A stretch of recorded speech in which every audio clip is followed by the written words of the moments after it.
Bonjour et bienvenue. Alors, aujourd'hui, ce sera un tirage sentimental en miroir. On va utiliser le Mermaid Tarot pour ce qui vous concerne, donc la manière dont vous voyez la personne de votre cœur. C'est les sentiments que vous avez pour lui ou elle et les actions que vous aimeriez que cette personne mette en place. Et avec le Wizard's Tarot, on va regarder du côté de votre autre.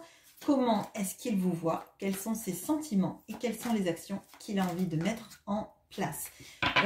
J'utilise le pronom « il ». Bien évidemment, cela n'exclut pas le fait que vous puissiez aimer une femme. C'est juste que c'est plus simple pour moi de ne pas faire « il », « elle » à chaque fois, ou « cette personne ».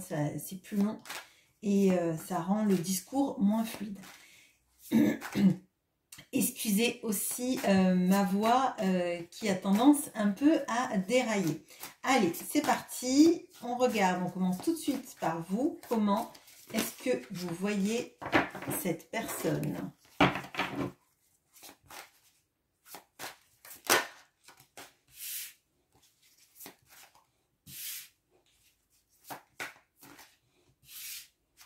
Quels sont vos sentiments?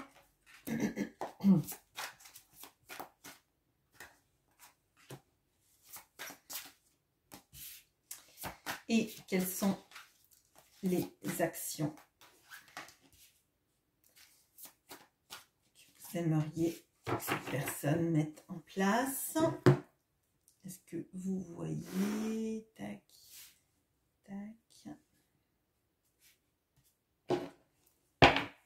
Allez, comment est-ce que cette personne vous voit?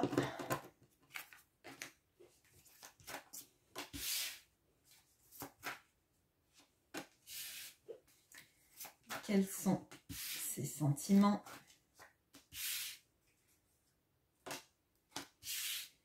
Et quelles sont les actions?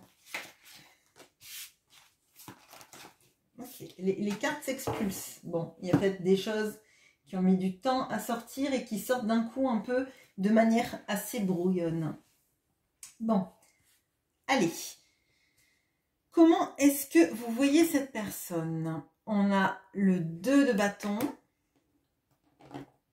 Et là, j'ai la chanson de Cabrel et ça continue encore et encore. C'est que le début, d'accord, d'accord. J'ai la lune.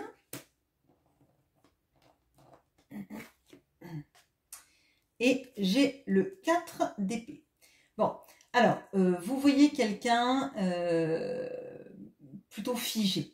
Figé dans sa non-action, dans sa non-communication ou avec quelqu'un qui communique peu avec vous, qui est plutôt effectivement dans... alors, on pourrait se dire que c'est quelqu'un qui est en train de guérir. Moi, je ne le ressens pas comme ça. Je sens plutôt quelqu'un qui est en repli sur soi. Quelqu'un que vous sentez qui s'isole. Hein, et peut-être même d'assez froid. Qui s'isole dans le froid, dans la froideur, dans le silence. Bon.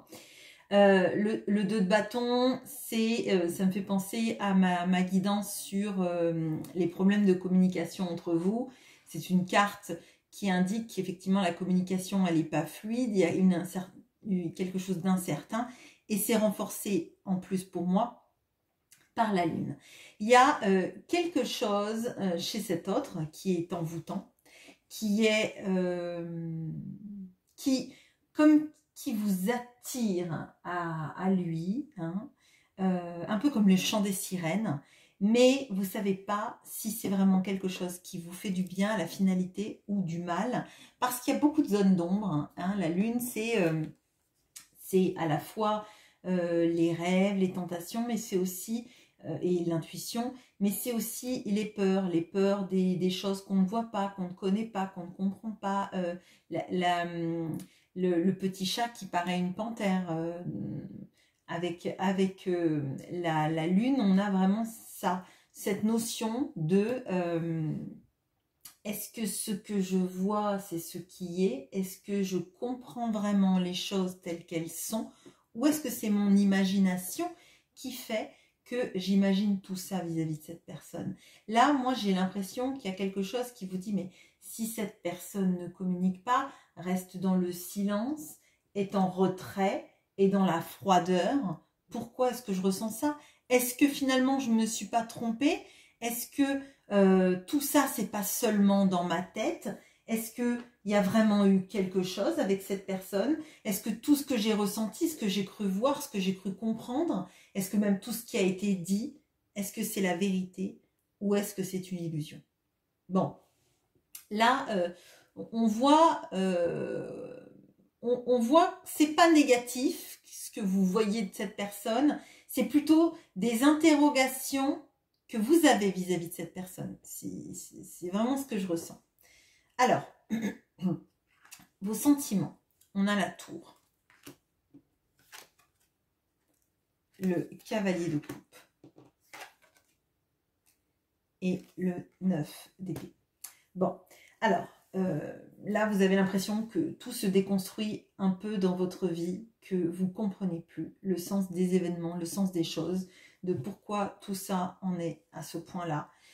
Vous avez l'impression, et alors, encore plus, je vous ai dit tout à l'heure, là, vous avez l'impression que c'est le chant des sirènes, que cet autre vous attire à lui par ce chant des sirènes. Vous voyez, là, on a cet homme qui n'arrive pas à dormir, il est réveillé par le chant de cette sirène, qui est une sirène ou un triton, enfin bon, peu importe, c'est la catégorie des sirènes, on va dire, qui l'empêche de dormir, qui l'obsède, qui l'oppresse dans la nuit, qui occupe chacune de ses pensées, qui occupe son esprit et fait qu'il ne trouvera pas le sommeil, le repos, qu'il n'arrivera pas à le chasser de ses pensées. Et moi, j'ai l'impression que là, vous en êtes là. Vous n'arrivez pas à chasser cet autre de vos pensées. Tout ce que vous faites, ça ne marche pas.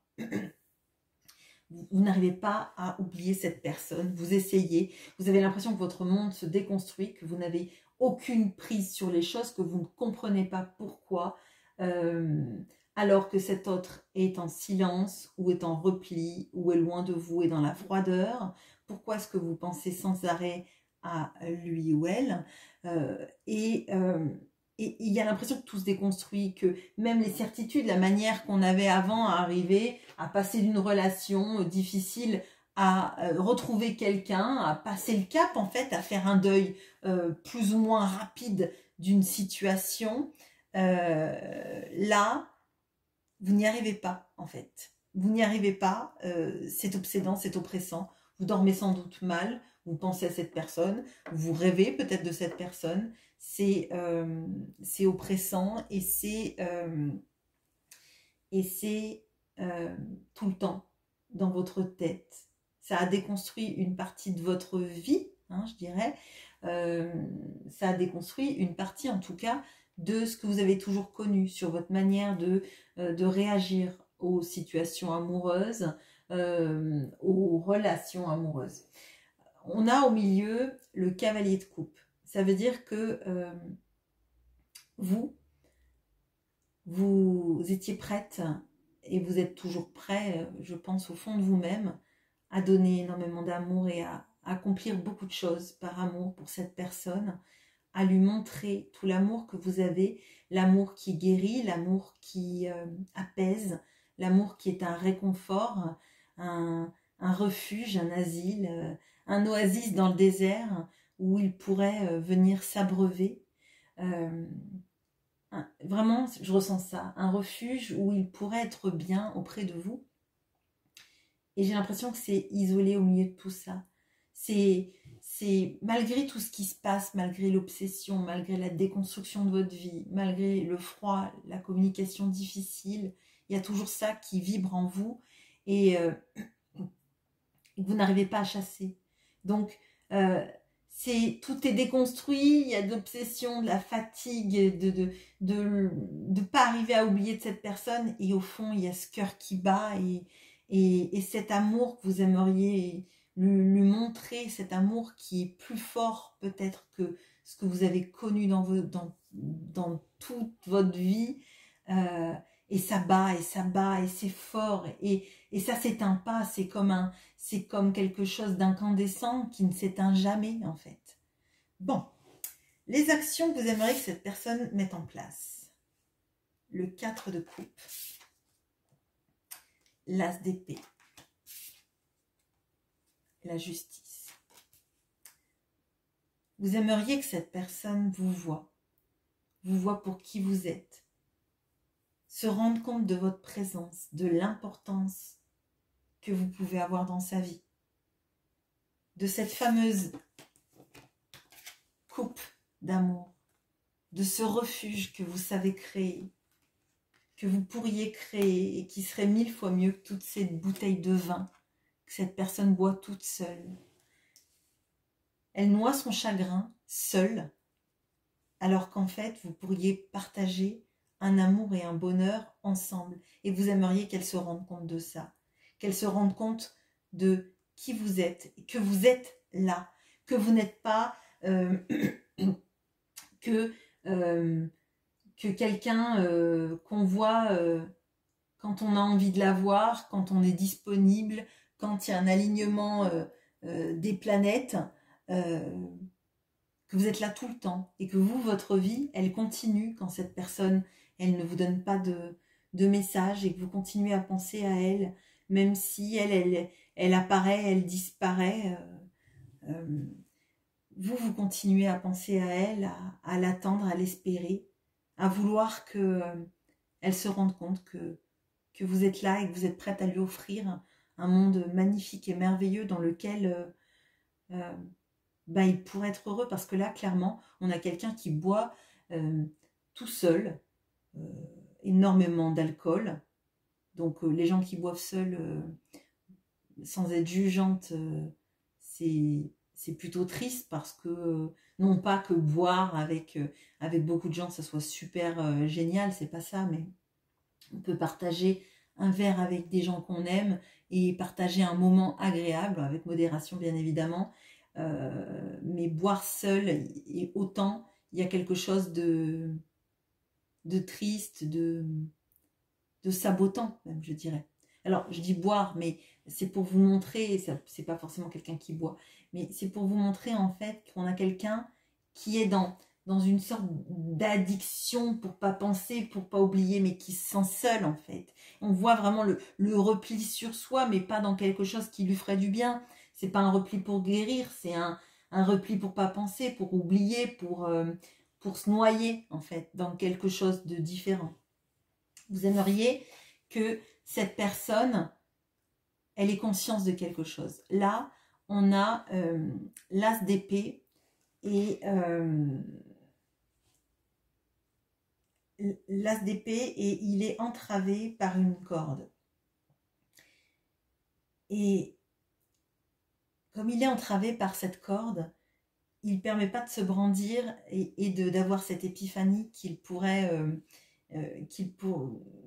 permettre. Enfin, l'as d'épée, l'épée, elle est souvent dressée vers le ciel comme un lien entre le ciel et soi pour capter l'énergie et pour avoir cette vision et cette conscientisation, si vous voulez. Enfin, en termes de symbolique, c'est plutôt ça. Hein. Là, c'est une épée qui est clouée. Elle est maintenue par une corde sur le plancher du bateau qui a coulé en fait.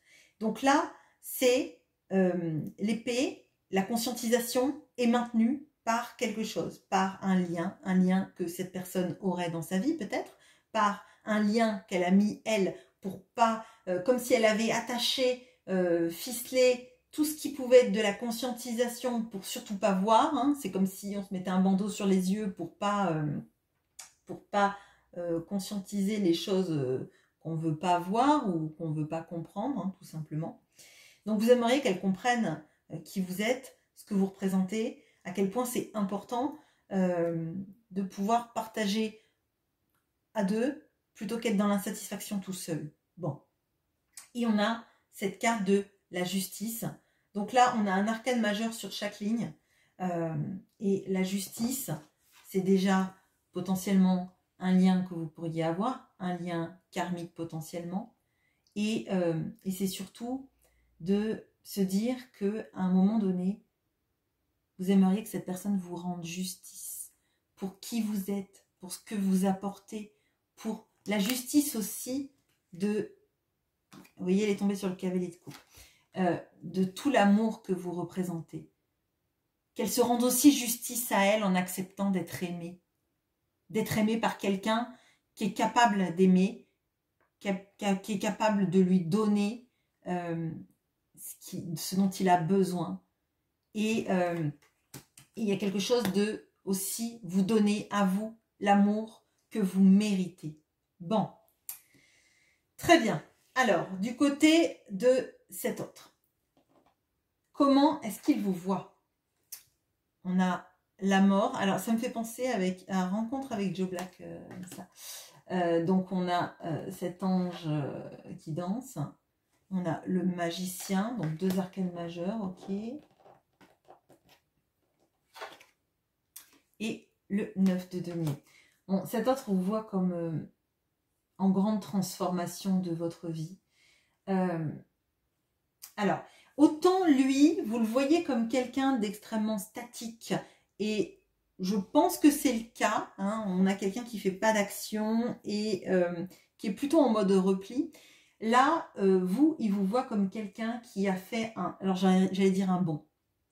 Vous avez fait un bond dans votre vie, dans des conscientisations sur vous, dans, j'allais dire, un chemin vers l'autonomie. Alors, autonomie financière, autonomie peut-être des sentiments, de la manière dont vous gérez votre, peut-être, une dépendance affective. Hein, et c'est pas un jugement, on est tous dépendants affectifs, quel que soit l'objet de notre affection, on va dire.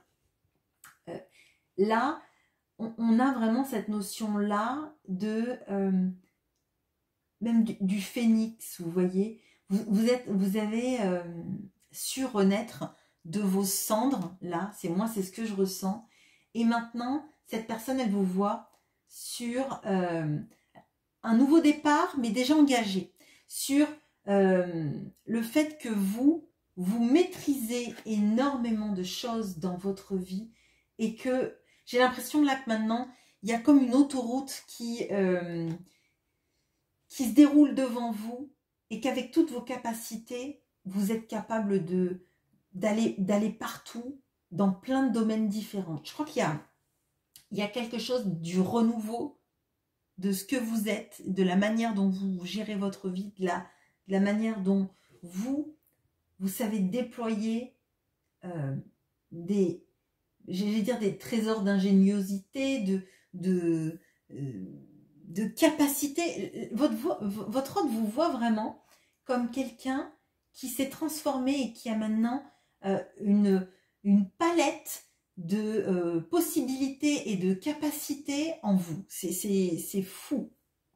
Et avec ce 9 de denier, cet hôte vous voit comme quelqu'un qui sait prendre soin d'elle de la meilleure façon, qui est très indépendant.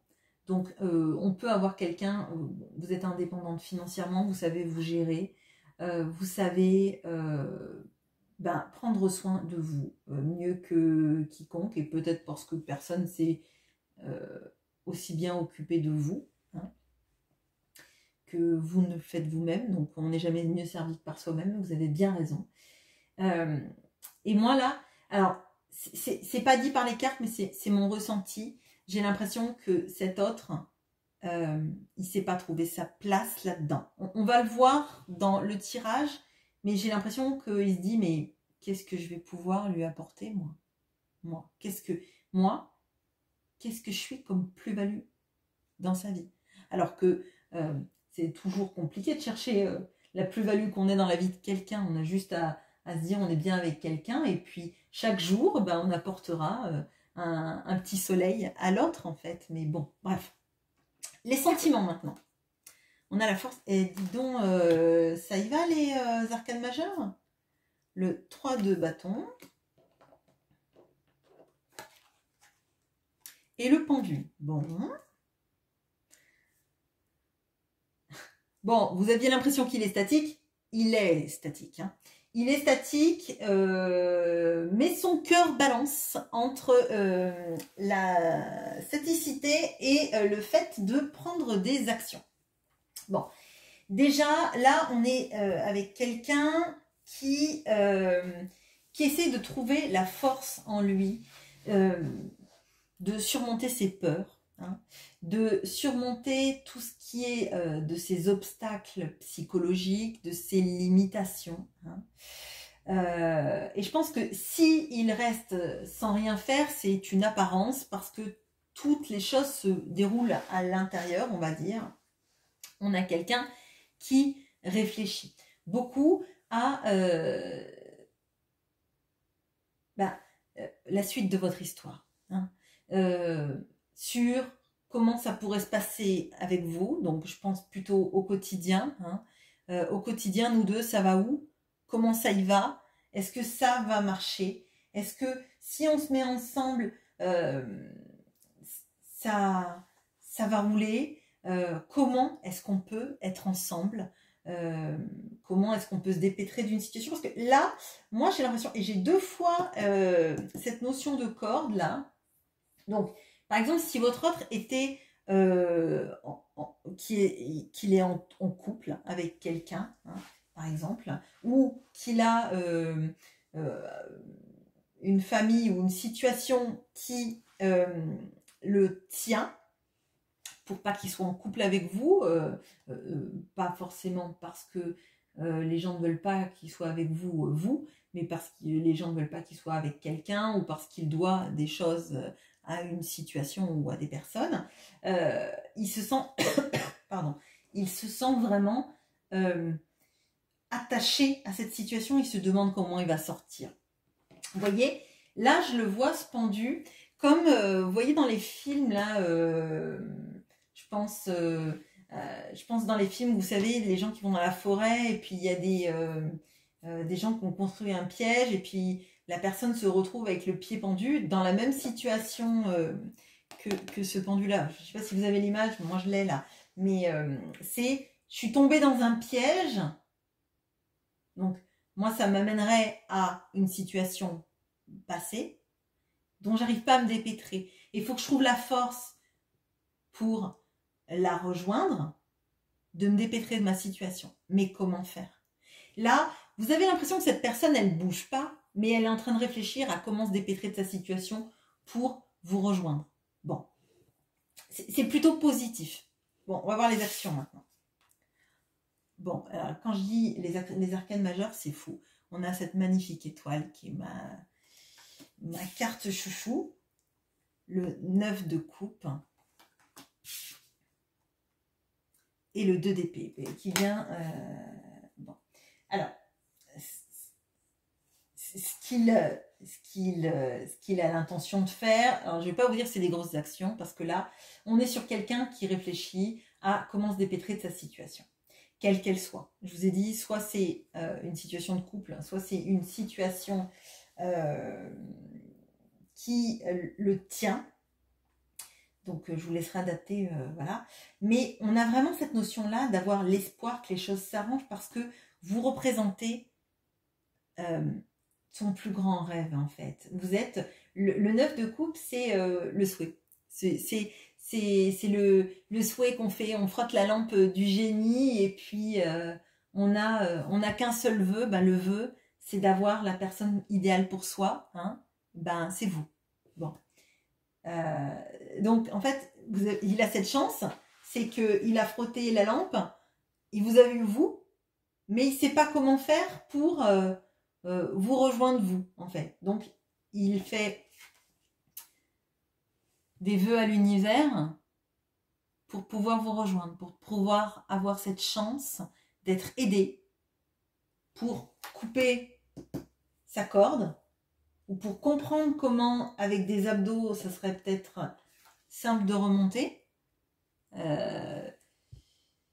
Voilà, et ben il fallait faire des abdos et puis il faut faire faut arriver à se détacher parce que le nœud il n'a pas l'air hyper serré et que potentiellement, ben en plus c'est un nœud au-dessus d'un jean, donc même peut-être s'il arrivait même juste à avoir juste un peine des abdos, il fait tomber sa ceinture et il arrive à enlever son pantalon, je sais pas. Bon bref, c'est une autre histoire. Je pense que dans la vie c'est un peu plus compliqué pour lui que le fait d'enlever son pantalon, mais là, il y a vraiment quelque chose là-dedans du fait de faire des vœux pour essayer de se sortir de sa situation sans que lui il y mette trop de carburant. Il voudrait avoir la solution clé en main en fait, vous voyez, on a ça, mais il est quand même là, et avec ce 2 d'épée encore plus, dans un refus de choisir quelque chose. Alors, si votre hôte n'est pas en couple avec quelqu'un, on a vraiment un problème de situation, de être en couple et être célibataire, et de ce qu'on perd lorsque l'on se met en couple. Alors, je ne parle pas des potentielles amoureuses ou quoi que ce soit, hein. Je parle vraiment peut-être de la tranquillité, les soirées copains,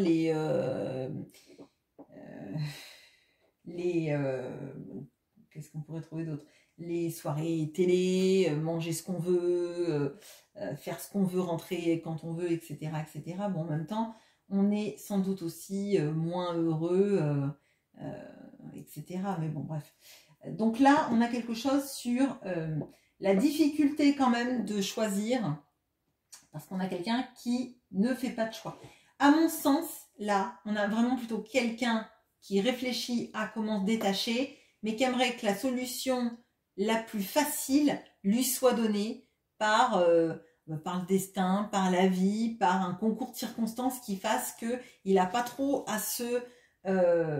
faire d'action. Hein. Donc là, on a plutôt quelqu'un de passif, mais néanmoins, il a bien conscientisé que vous êtes la personne qu'il lui faut, la personne de ses rêves, son idéal, et il y a un grand combat intérieur qui est en train d'être mené pour avoir la force de bosser les abdos et d'arriver à se détacher de sa situation. Voilà ce que j'ai pour vous. J'espère que ce tirage vous aura plu et je vous souhaite une très bonne journée. À bientôt.